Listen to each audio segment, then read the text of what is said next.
सबसे पहले तो संत संसद में आपका बहुत स्वागत है। मैं चाहती हूँ दर्शकों को आप अपने मुख से अपना परिचय दें। सबसे पहले बहुत बहुत धन्यवाद नेटवर्क 10 न्यूज़ चैनल के दर्शकों को मैं बहुत बहुत धन्यवाद और साधुवाद देती हूँ। मैं परिचय नहीं देना चाहती, मैं हमेशा हिंदुत्व की बात करती हूँ क्योंकि मैं सनातनी हूँ और सनातनियों में ही पंथ है, मजहब है। फिर भी मेरा जो साधारण सा परिचय है, मैं एक कथावाचक हूँ और कथावाचक की दृष्टि से समस्त भक्तों का या सनातनियों का या हिंदुत्व का जो भी है मैं मार्गदर्शन करती हूँ। मेरा नाम देवी निहारिका है और सभी परिचित भी हैं कथा से, मेरे जुड़े हैं लोग। बिल्कुल। महाकुंभ का आगाज और इतना ऐतिहासिक ये महाकुंभ होने जा रहा है, सीएम योगी आदित्यनाथ का नेतृत्व आपको कैसा लगता है? देखिए, सबसे बड़ी बात है कि एक संत है जो संसद में बैठा है, जो मुख्यमंत्री के रूप में है, लेकिन उनसे एक चीज़ सीखने वाली बात है। इतने बड़े होकर के भी, इतने बड़े जो मुख्यमंत्री होकर के भी, एक उत्तर प्रदेश में बड़े राज्य में मुख्यमंत्री होकर के भी वो इतने सरल हैं कि संतों के बीच जाते हैं, संतों के बीच बैठते हैं, हिंदुत्व की बात करते हैं। मुझे नहीं लगता कि आज तक किसी ने ऐसे हिंदुत्व की बात की है, सनातन की बात की है। तो हमारे जो आदरणीय मुख्यमंत्री जी, वो हमारा गौरव है, हमारे सनातनियों का गौरव है। हमारा मतलब अगर सनातन की बात कोई संसद में रखता है, लोकसभा में रखता है, राज्यसभा में रखता है, तो केवल वो माननीय योगी आदित्यनाथ जी हैं। बिल्कुल। महाकुंभ में ये कहा जा रहा है कि गैर हिंदुओं का प्रवेश नहीं होना चाहिए। इस संबंध में आपके क्या विचार है, क्योंकि सनातन धर्म तो एकता की बात करता है? हम ये कहेंगे कि ये हमारा सनातनियों का है और सनातनियों का भाव होता है वसुधैव कुटुंबकम का। ये एक विश्व का नारा है और ये हम सब सनातनियों ने ही दिया, क्योंकि हम सर्व धर्म को समाहित करने वाले हैं।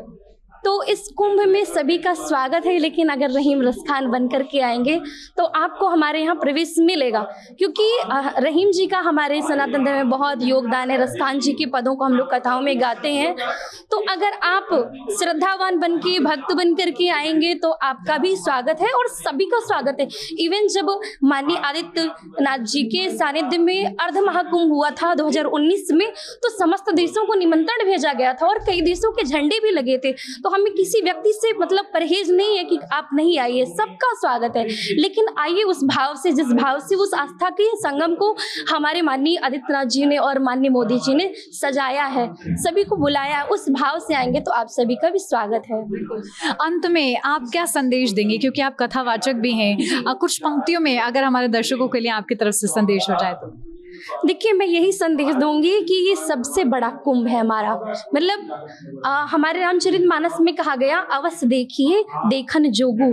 अगर अभी नहीं देखा, हमारे युवा संतों ने नहीं देखा, हमारे युवाओं ने नहीं देखा, तो हम अपनी संस्कृति को, हम अपनी परंपरा को कैसे धारण कर पाएंगे?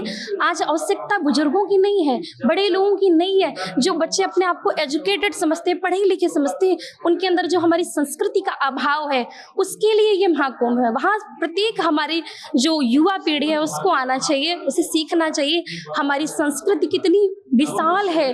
अगर देखा जाए तो ये महाकुंभ आकाशवत है, अनंत है और आज से नहीं, ये सतयुग से चला आ रहा है, जब किसी धर्म का प्रादुर्भाव भी नहीं हुआ। लगभग 800 साल, 1000 साल, इससे ज्यादा कोई धर्म नहीं हुआ और ये सनातन से उद्भव हुआ है जो महाकुंभ है। तो हमारे सभी युवा पीढ़ी को, हमारे सभी युवा संतों को इस महाकुंभ से जुड़ना चाहिए और युवाओं को ज्यादातर जोड़ करके मोटिवेट करना चाहिए और उन्हें अपनी संस्कृति का हमें ज्ञान कराना चाहिए। बहुत शुक्रिया साध्वी जी, हमारे साथ खास बातचीत। बहुत बहुत धन्यवाद नेटवर्क 10 की सभी दर्शकों को भी बहुत बहुत धन्यवाद और इतना सुंदर आयोजन रहा। हमारे आदरणीय संजय गिरी जी को भी बहुत बहुत धन्यवाद और समस्त टीम को भी बहुत बहुत धन्यवाद। जय श्री राम।